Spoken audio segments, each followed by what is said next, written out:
আসসালামু আলাইকুম। বিটিভি চট্টগ্রামের সংবাদে সবাইকে স্বাগত জানাচ্ছি লুবাবা ফেরদৌসী সাইকা। প্রথমে সংবাদ শিরোনাম। এবার ২১শে পদক পাচ্ছেন ৯ বিশিষ্ট নাগরিক ও একটি প্রতিষ্ঠান। রমজান উপলক্ষে নতুন অফিস সময়সূচি অনুমোদন।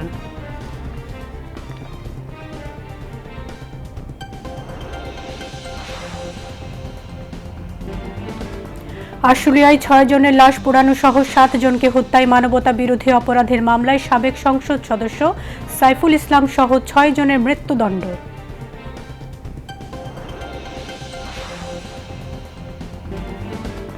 নির্বাচিত হলে পুরো উত্তর অঞ্চলকে কৃষি শিল্পের রাজধানীতে রূপান্তরের ঘোষণা জামায়াতে ইসলামীর আমির ডাক্তার শফিকুর রহমানের।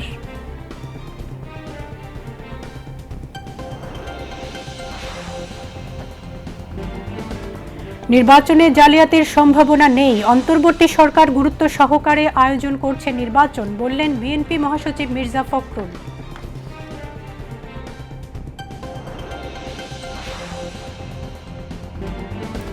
এ পর্যন্ত দেশে এসেছে প্রবাসীদের পাঠানো ৩,৭৯,৯২৪টি পোস্টাল ব্যালট।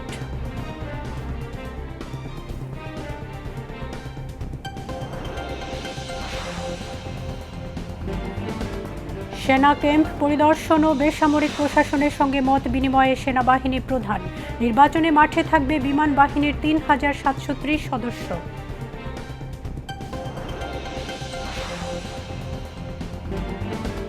দফায় দফায় হুমকির পর আগামীকাল ওমানে আলোচনায় বসছে যুক্তরাষ্ট্র ও ইরান।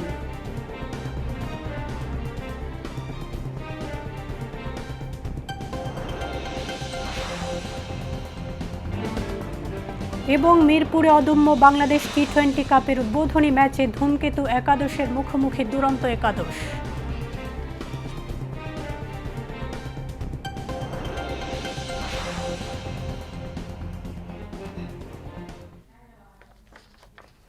এতক্ষণ সংবাদ শিরোনাম শুনলেন, এবারে বিস্তারিত। সমাজের বিভিন্ন ক্ষেত্রে গুরুত্বপূর্ণ অবদানের স্বীকৃতি হিসেবে দেশের ৯ বিশিষ্ট ব্যক্তি ও একটি প্রতিষ্ঠানকে ২২৬ সালের ২১শে পদকের জন্য মনোনীত করেছে সরকার। আজ প্রধান উপদেষ্টার কার্যালয়ে প্রধান উপদেষ্টা প্রফেসর মুহাম্মদ ইউনূসের সভাপতিত্বে অনুষ্ঠিত উপদেষ্টা পরিষদের বৈঠকে সংস্কৃতি মন্ত্রণালয়ের এ প্রস্তাবনা অনুমোদন দেওয়া হয়। ২১শে পদকের জন্য মনোনীত ব্যক্তিরা হলেন চিত্রনায়িকা ববিতা, চারুশিল্পী অধ্যাপক আব্দুস সাত্তার, স্থপতি মেরিনা তাবাসসুম, সঙ্গীত শিল্পী আয়ুব বাচ্চু, নাট্য পরিচালক ইসলাম উদ্দিন পালাকার, সাংবাদিক শফিক রেহমান, শিক্ষাবিদ অধ্যাপক মাহবুবুল আলম মজুমদার, ভাস্কর তেজস্ব হালদার যশ ও নৃত্যশিল্পী অর্থী আহমেদ আর ব্যান্ড দল ওয়ারফেজ। এছাড়া বৈঠকে পবিত্র রমজান মাসে সরকারি, আধা সরকারি, স্বায়ত্তশাসিত ও আধা স্বায়ত্তশাসিত সব দপ্তরের অফিস সময়সূচি অনুমোদন দেওয়া হয়। রমজান মাসে অফিস চলবে সকাল ৯টা থেকে বিকাল ৩:৩০ পর্যন্ত। নির্ধারিত অফিস সময়ের মধ্যে জোহরের নামাজের জন্য দুপুর ১টা থেকে ১টা ১৫ পর্যন্ত বিরতি থাকবে। বৈঠক শেষে রাজধানীর ফরেন সার্ভিস একাডেমিতে সাংবাদিকদের ব্রিফ করেন প্রধান উপদেষ্টার প্রেস সচিব শফিকুল আলম। জুলাই আগস্ট গণঅভ্যুত্থানের সময় ঢাকার আশুলিয়ায় ৬ জনের লাশ পোড়ানো সহ ৭ জনকে হত্যার ঘটনায় মানবতা বিরোধী অপরাধের মামলায় ১৬ আসামির বিরুদ্ধে রায় ঘোষণা করেছেন ট্রাইব্যুনাল। রায়ে ঢাকা ১৯ আসনের সাবেক এমপি মোহাম্মদ সাইফুল ইসলাম সহ ৬ জনের মৃত্যুদণ্ড ও ৮ জনকে বিভিন্ন মেয়াদে সাজা দেওয়া হয়েছে। দুপুরে আন্তর্জাতিক অপরাধ ট্রাইব্যুনাল ২ এর চেয়ারম্যান বিচারপতি নজরুল ইসলাম চৌধুরী নেতৃত্বাধীন ৩ সদস্যের বিচারিক প্যানেল এ রায় ঘোষণা করেন। প্যানেলের অপর ২ সদস্য হলেন বিচারিক মোহাম্মদ মঞ্জুরুল বাসিত ও বিচারিক নূর মোহাম্মদ শাহরিয়ার কবির। এটি হলো আন্তর্জাতিক অপরাধ ট্রাইব্যুনালে আওয়ামী লীগ সরকারের সময়ে মানবতা বিরোধী অপরাধের ঘটনায় দায়ের হওয়া মামলার তৃতীয় রায়। গত রোববার মামলার রায় ঘোষণার জন্য আজকের দিন নির্ধারণ করেন আদালত। এর আগে রাষ্ট্র ও আসামি উভয় পক্ষের যুক্তিতর্ক উপস্থাপন শেষে গত ২০ জানুয়ারি মামলাটি রায়ের জন্য অপেক্ষমান রাখা হয়।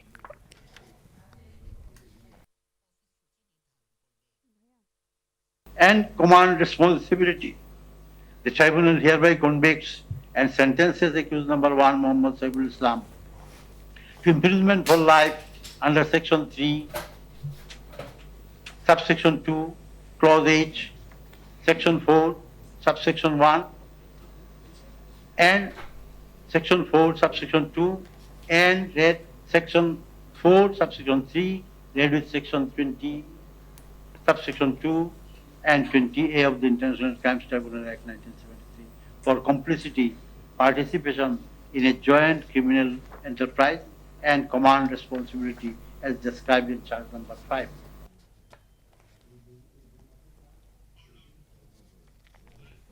নির্বাচিত হয়ে সরকার গঠনের সুযোগ পেলে পুরো উত্তরাঞ্চলকে কৃষি শিল্পের রাজধানীতে রূপান্তর করা হবে বলে জানিয়েছেন জামায়াত ইসলামীর আমির ডাক্তার শফিকুর রহমান। তিনি আজ নওগাঁ ও চাঁপাইনবাবগঞ্জে পৃথক দুটি নির্বাচনী জনসভায় প্রধান অতিথির বক্তব্যে একথা বলেন। তিনি বলেন, একটি দুর্নীতিমুক্ত সমাজ গঠন, আইনের শাসন প্রতিষ্ঠা, ন্যায় বিচার ও ইনসাফ ভিত্তিক রাষ্ট্র গঠনই জামায়াতের মূল অঙ্গীকার। শরীফুল ইসলামের রিপোর্ট। মায়ের শিশুকে আমরা লেখাপড়ার বাইরে থাকতে দিব না।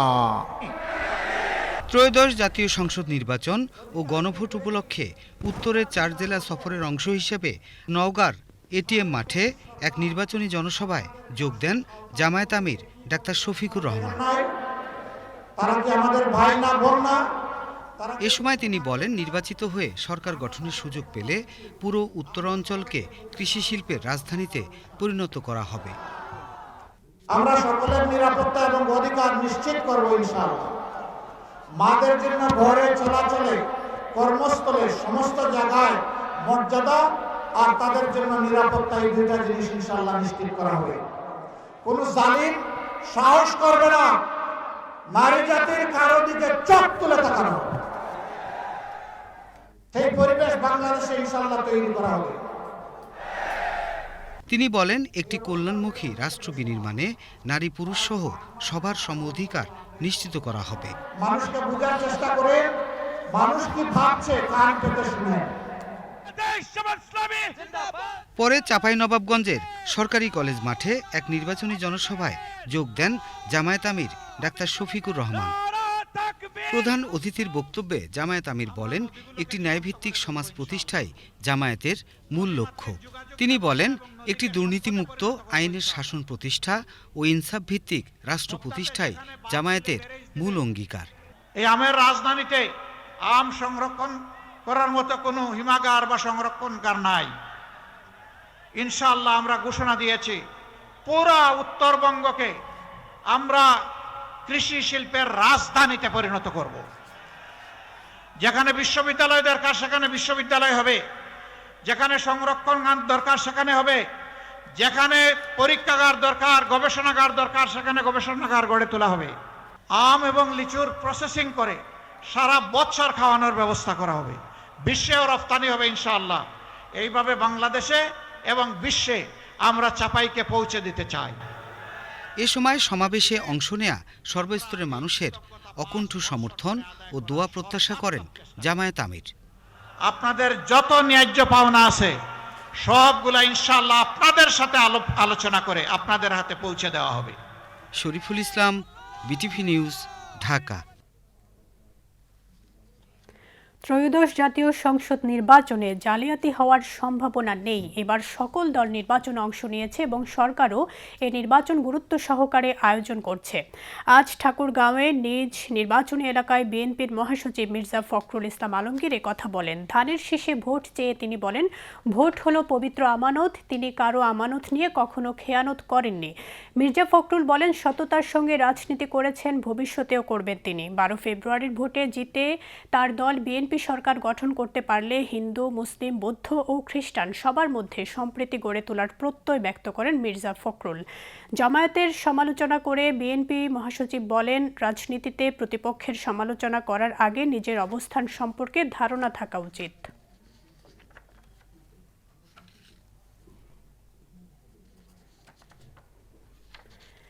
দেশের স্বাধীনতা, সার্বভৌমত্ব, শিল্প সংস্কৃতি সহ জাতির সকল অর্জন চ্যালেঞ্জের মুখে দাঁড়িয়ে আছে বলে মন্তব্য করেছেন বিএনপির স্থায়ী কমিটির সদস্য চট্টগ্রাম 11 আসনের প্রার্থী আমির খসরু মাহমুদ চৌধুরী।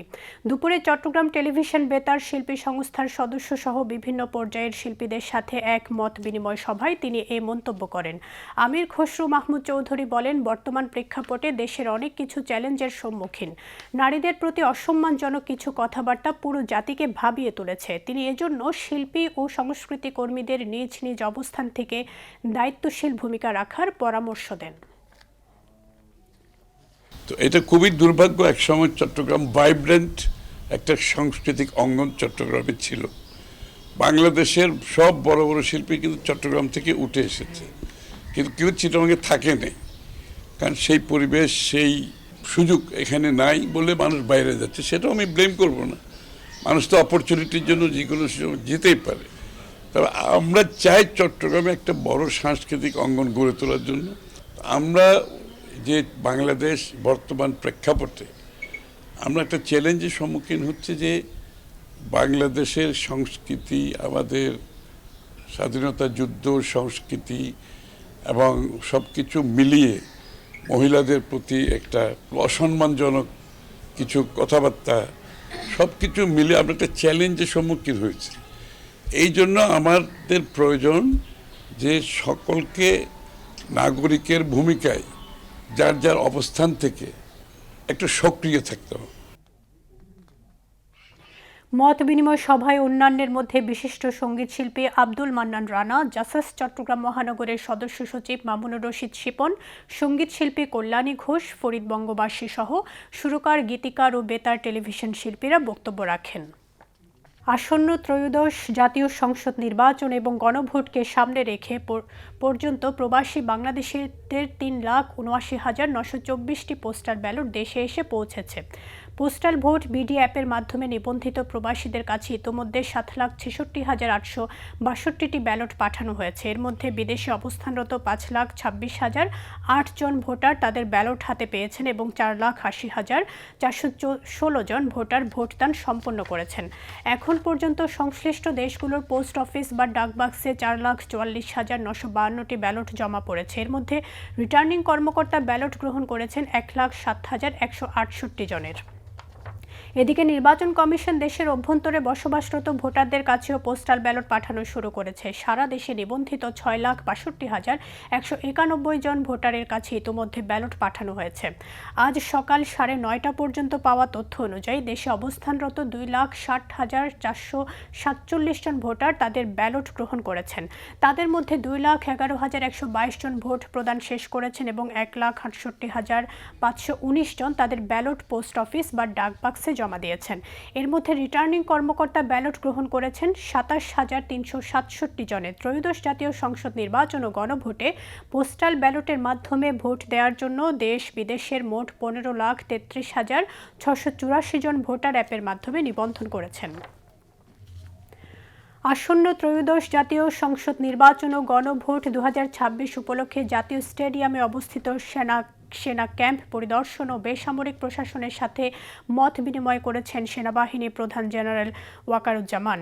সেনাবাহিনী প্রধান জাতীয় স্টেডিয়ামের সম্মেলন কক্ষে আয়োজিত এক সভায় ঊর্ধ্বতন পর্যায়ের সামরিক, ঢাকা মহানগর, বিভাগীয় ও জেলা প্রশাসন এবং বিভিন্ন আইনশৃঙ্খলা রক্ষাকারী বাহিনীর কর্মকর্তাদের সাথে মত বিনিময় করেন। মত বিনিময়কালে আসন্ন জাতীয় সংসদ নির্বাচনকে শান্তিপূর্ণ, নিরপেক্ষ ও সুষ্ঠুভাবে সম্পন্ন করার লক্ষ্যে আন্তঃপ্রাতিষ্ঠানিক সমন্বয় এবং সামগ্রিক নিরাপত্তা ব্যবস্থাপনা নিয়ে আলোচনা হয়। সেনা প্রধান পেশাদারিত্ব, নিরপেক্ষতা, শৃঙ্খলা, ধৈর্য ও নাগরিক বান্ধব আচরণের মাধ্যমে দায়িত্ব পালনের উপর বিশেষ গুরুত্ব আরোপ করেন। এছাড়াও তিনি in aid to the civil পাওয়ার এর আওতায় মোতায়েনকৃত সেনা সদস্যদের কার্যক্রম সরেজমিনে পর্যবেক্ষণ ও প্রয়োজনীয় দিক নির্দেশনা প্রদান করেন। পরিদর্শনকালে ঢাকা ও সাভার এরিয়ার ঊর্ধ্বতন সামরিক কর্মকর্তাবৃন্দ, ঢাকা বিভাগীয় কমিশনার, বেসামরিক প্রশাসন ও আইনশৃঙ্খলা রক্ষাকারী বাহিনীর ঊর্ধ্বতন কর্মকর্তাগণ এবং বিভিন্ন গণমাধ্যমের প্রতিনিধিবৃন্দ উপস্থিত ছিলেন।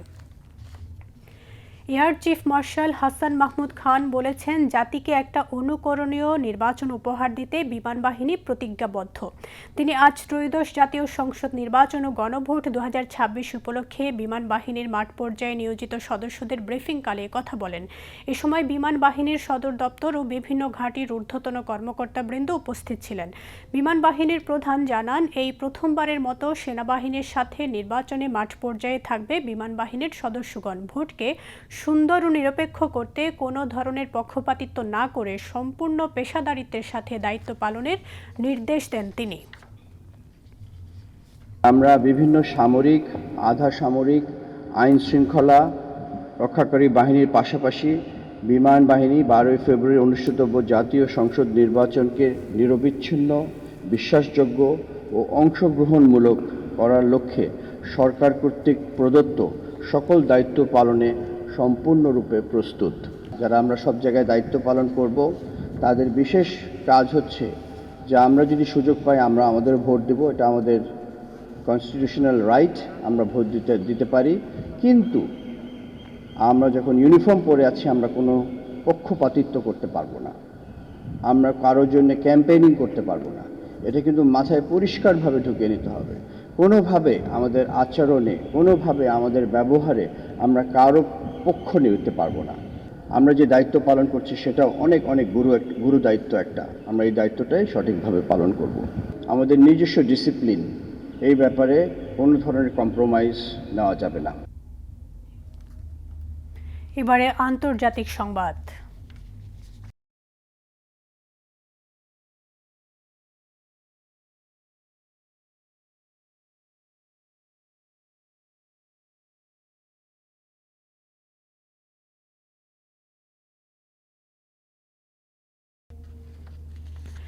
দফায় দফায় হুমকির পর আগামীকাল বৈঠকে বসছেন ইরান ও যুক্তরাষ্ট্র। ইরান নিশ্চিত করেছে ওমানের রাজধানী মাস্কাটে উচ্চ পর্যায়ের এই বৈঠক অনুষ্ঠিত হবে।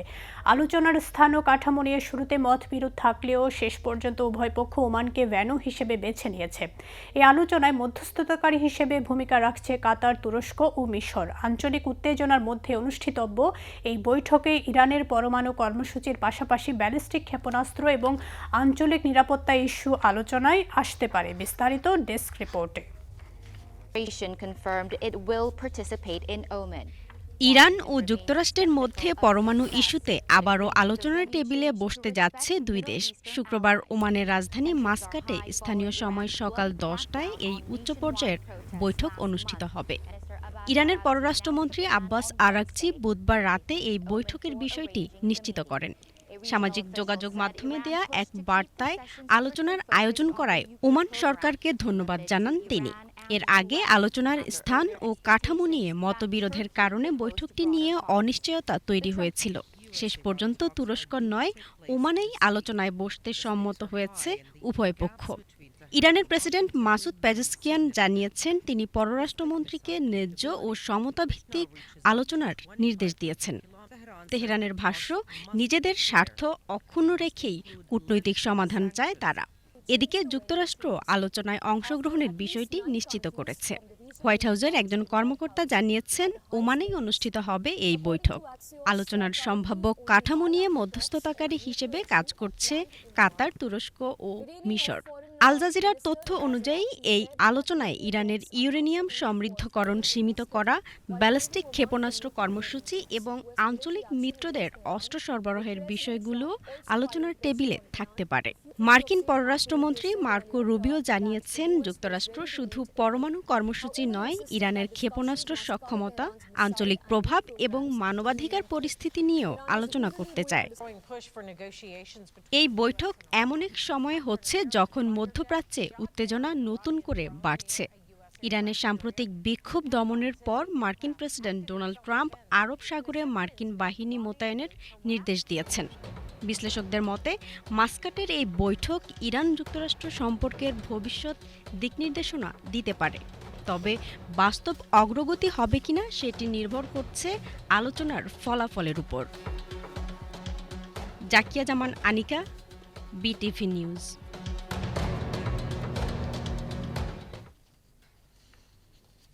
গাজা উপত্যকার বিভিন্ন এলাকায় ইসরায়েলি বিমান ও ট্যাঙ্ক হামলায় শিশুসহ অন্তত 23 জন ফিলিস্তিনি নিহত হয়েছে। গেল বছরের অক্টোবর থেকে ইসরায়েল হামাস যুদ্ধবিরতির দ্বিতীয় পর্যায়ের মধ্যে বুধবার এই হামলা চালায় দখলদার বাহিনী। স্থানীয় হাসপাতালগুলোর তথ্য অনুযায়ী বুধবার ভোরে গাজা শহরের পূর্বাঞ্চলীয় জয়তুন ও তুফা এলাকায় ইসরায়েলি গোলাবর্ষণে অন্তত 14 জন নিহত হন। দক্ষিণ গাজার খান ইউনিস শহরে বাস্তুচ্যুত ফিলিস্তিনিদের তাঁবুতে ইসরায়েলি হামলায় প্রাণ হারিয়েছে আরও 4 জন। এছাড়া আল মাওয়াশি এলাকা এলাকায় আরেক হামলায় প্রাণ হারিয়েছে 2 জন ফিলিস্তিনি। হামলার পর ফিলিস্তিনের রেড ক্রিসেন্ট জানিয়েছে রাফা ক্রসিং দিয়ে রোগী ও আহতদের যাতায়াতের সুযোগ বাতিল করা হয়েছে। সীমিত আকারে পুনরায় চালু হওয়া ও ক্রসিং দিয়ে নির্ধারিত সংখ্যার তুলনায় খুব কম রোগী গাজা ছাড়তে পেরেছেন বলে জানিয়েছে জাতিসংঘ। ফিলিস্তিনি স্বাস্থ্য মন্ত্রণালয়ের তথ্য অনুযায়ী যুদ্ধবিরতি ঘোষণার পর থেকে গাজায় ইসরায়েলি হামলায় অন্তত 529 জন নিহত এবং প্রায় 1500 জন আহত হয়েছেন। 2023 সালের অক্টোবর থেকে গাজায় ইসরায়েলি আগ্রাসনে এখন পর্যন্ত নিহতের সংখ্যা প্রায় 72,000 বলে জানিয়েছে গাজার স্বাস্থ্য মন্ত্রণালয়।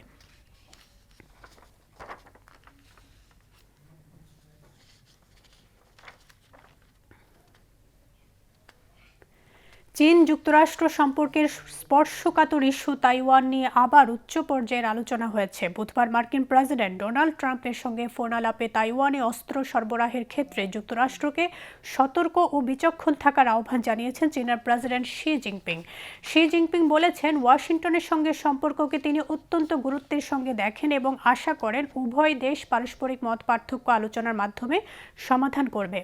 অন্যদিকে ট্রাম্প এই ফোন আলাপকে দারুণ, দীর্ঘ ও বিস্তারিত বলে উল্লেখ করেন। তিনি জানিয়েছেন, ফোন আলাপে তাইওয়ানের পাশাপাশি ইউক্রেন যুদ্ধ, ইরান পরিস্থিতি এবং যুক্তরাষ্ট্র থেকে চীনের তেল ও গ্যাস কেনা নিয়েও আলোচনা হয়েছে। এই ফোন আলাপটি এখন সময়ে হয় যখন সাম্প্রতিক মাসগুলোতে যুক্তরাষ্ট্রের প্রধানমন্ত্রী কিয়ার স্টারমার সহ একাধিক পশ্চিমা নেতা চীনের সঙ্গে সম্পর্ক পুনর্গঠনের লক্ষ্যে দেশটি সফর করেছেন। সম্প্রতি ট্রুথ সোশ্যালে দেওয়া এক পোস্টে ট্রাম্প লিখেছেন, তিনি আগামী এপ্রিলে চীন সফরের অপেক্ষায় রয়েছেন। আবারও দেশের খবর। আসন্ন পবিত্র রমজানে দুস্থ অসহায় মানুষের কল্যাণে সমাজের বিত্তশালীদের এগিয়ে আসার আহ্বান জানিয়েছেন চট্টগ্রামের city mayor doctor Shahadat Hossain. সকালে নগরীর বিপ্লব উদ্যানে সিটি কর্পোরেশনের সহযোগিতায় বিদ্যানন্দ ফাউন্ডেশনের উদ্যোগে 1 টাকায় রোজার বাজার উদ্বোধনকালে তিনি এই আহ্বান জানান। মেয়র বলেন, বৈশ্বিক অর্থনীতির মন্দার কারণে অনেক পরিবার দুর্ভোগ ও দুর্দশায় আছেন। অনেক মানুষ লজ্জায় অন্যের কাছে সাহায্যও চাইতে পারেন না। তিনি বিদ্যানন্দ ফাউন্ডেশনের এই উদ্যোগের প্রশংসা করে বলেন, এখান থেকে রমজানে মানুষ কিছুটা হলেও স্বস্তি পাবেন। উদ্বোধনী অনুষ্ঠানে অন্যান্যের মধ্যে ফাউন্ডেশনের পরিচালক জামাল উদ্দিন বক্তব্য রাখেন। শেয়ার বাজারে খবর।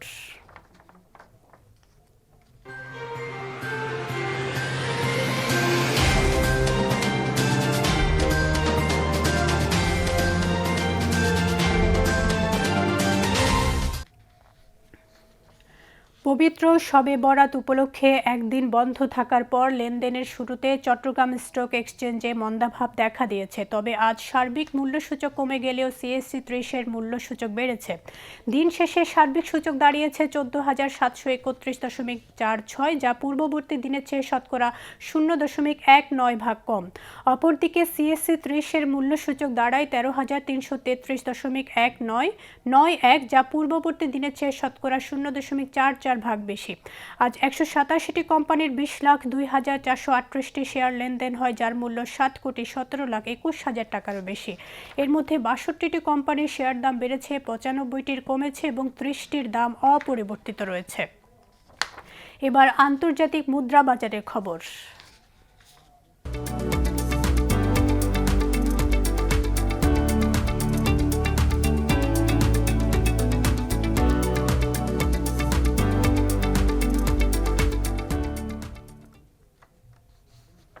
আজ বাংলাদেশি মুদ্রায় বিভিন্ন দেশের মুদ্রার বিনিময় হার: ইউএস ডলার 122.30 টাকা, সিঙ্গাপুর ডলার 96.14 টাকা, অস্ট্রেলিয়ান ডলার 85.59 টাকা, কানাডিয়ান ডলার 89.51 টাকা, হংকং ডলার 15.48 টাকা, ইউরো 144.41 টাকা, ব্রিটিশ পাউন্ড 167.04 টাকা, সৌদি রিয়াল 32.24 টাকা, কাতার রিয়াল 33.17 টাকা, ইউএই দিরহাম 32.92 টাকা, কুয়েতি দিনার 395.81 টাকা, মালয়েশিয়ান রিঙ্গিত 30.59 টাকা, থাই বাথ 3.79 টাকা, ভারতীয় রুপি 1.35 টাকা, চীনা ইউয়ান 17.62 টাকা।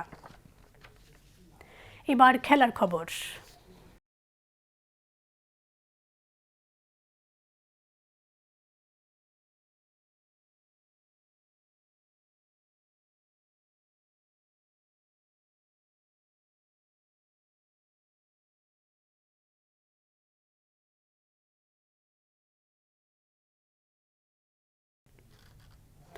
ক্রিকেট নিরাপত্তার ইস্যুতে ভারতের মাটিতে আইসিসি টি-20 বিশ্বকাপ খেলছে না বাংলাদেশ। টি-20 বিশ্বকাপে বাংলাদেশ না খেলায় দেশের ক্রিকেটারদের নিয়ে বাংলাদেশ ক্রিকেট বোর্ড আয়োজন করেছে অদম্য বাংলাদেশ টি-20 কাপ।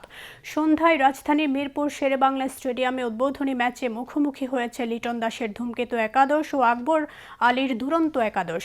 প্রাইজ মানি ও ফি মিলিয়ে মোট 2.5 কোটি টাকার এই টুর্নামেন্টে তৃতীয় দল নাজমুল হোসেন শান্তর নেতৃত্বাধীন দুর্বার একাদশ। 3 দল খেলছেন দেশ সেরা 39 জন ক্রিকেটার। টুর্নামেন্টের চ্যাম্পিয়ন দল পাবে 1 কোটি টাকা, রানার্স আপ দল পাবে 40 লাখ টাকা। টুর্নামেন্ট সেরা ক্রিকেটার 5 লাখ টাকা এবং সর্বোচ্চ রান ও উইকেট সংগ্রাহক প্রতিজন পাবেন 3 লাখ টাকা করে। প্রাথমিক পর্বে 3 দল পরস্পরের মুখোমুখি হবে একবার করে। ম্যাচ 3টি হবে 5, 6 ও 7 ফেব্রুয়ারি। শীর্ষ 2 দল নিয়ে ফাইনাল হবে 9 ফেব্রুয়ারি। ফুটবল সেমিফাইনালের দ্বিতীয় লেগে নিউক্যাসলকে 3-1 গোলে হারিয়ে ইংলিশ লিগ কাপের ফাইনালে উঠেছে ম্যানচেস্টার সিটি। 2 লেগ মিলিয়ে 5-1 গোলের জয়ে শিরোপা জয়ের মঞ্চে আর্সেনালের প্রতিপক্ষ হল সিটিজেন খ্যাত দলটি। ঘরের মাঠ ইতিহাদ স্টেডিয়ামে ম্যানচেস্টার সিটির দাপুটে ফুটবলের সাথে কোণঠাসা ছিল গতবারের চ্যাম্পিয়ন নিউক্যাসল। ম্যান সিটির হয়ে জোড়া গোল করেছেন মিশরীয় তারকা ওমর মারমুশ। অন্য গোলটি করেন তিজানি রেইডার্স। নিউক্যাসলের একমাত্র গোলটি করেন অ্যান্থনি অ্যালেঙ্গা। আগামী 22 মার্চ ওয়েম্বলি স্টেডিয়ামে শিরোপার লড়াইয়ে পেপ গার্দিওলার দল খেলবে আর্সেনালের বিপক্ষে। এদিকে কোপা ইতালিয়ার কোয়ার্টার ফাইনালে তোরিনোকে 2-1 গোলে পরাজিত করে সেমিফাইনালে উঠেছে ইন্টার মিলান। ইন্টারের হয়ে একটি করে গোল করেন অ্যাঙ্গে ইয়ন বনি ও অদি দিওফ।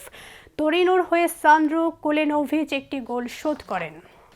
এবারে আবহাওয়ার খবর।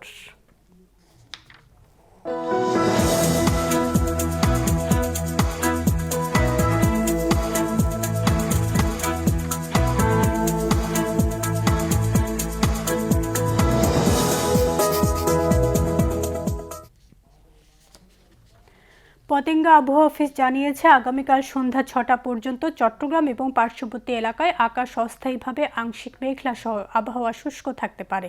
সেই সাথে ভোরের দিকে নদী অববাহিকা ও তৎসংলগ্ন এলাকায় হালকা থেকে মাঝারি ধরনের কুয়াশা পড়তে পারে। রাত ও দিনের তাপমাত্রা সামান্য হ্রাস পেতে পারে। পরবর্তী 24 ঘন্টায় আবহাওয়ার সামান্য পরিবর্তনের সম্ভাবনা রয়েছে। নগরীতে আজ সর্বোচ্চ তাপমাত্রা ছিল 28.6 ডিগ্রি সেলসিয়াস, যা স্বাভাবিকের চেয়ে 0.6 ডিগ্রি বেশি, এবং সর্বনিম্ন তাপমাত্রা ছিল 17.7 ডিগ্রি সেলসিয়াস, যা স্বাভাবিকের চেয়ে 1.5 ডিগ্রি বেশি। আগামীকাল চট্টগ্রামে সূর্যোদয় 6টা 29 মিনিটে এবং সূর্যাস্ত 5টা 44 মিনিটে।